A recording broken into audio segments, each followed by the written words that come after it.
minutadan keyin bizning shahrimizdagi Jengish aleyasının açılış acemi bo'ladi. Bardingizlar, ko'p bo'ldingizlar.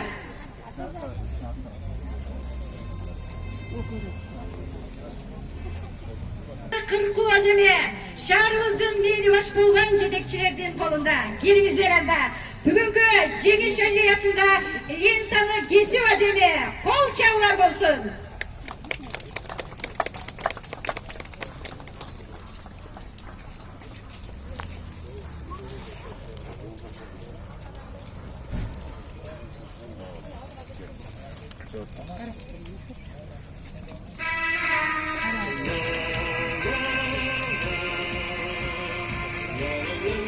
Shahrimizdagi cho'ng samalık, cho'ng ko'rkam deb tartuvlagan Jengish aleyasının açılış acemi bo'ldi.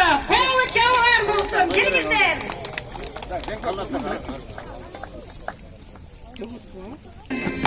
Jengish aleyasında o'rnatilgan tümödük estetikaya gül çambarlar koyular.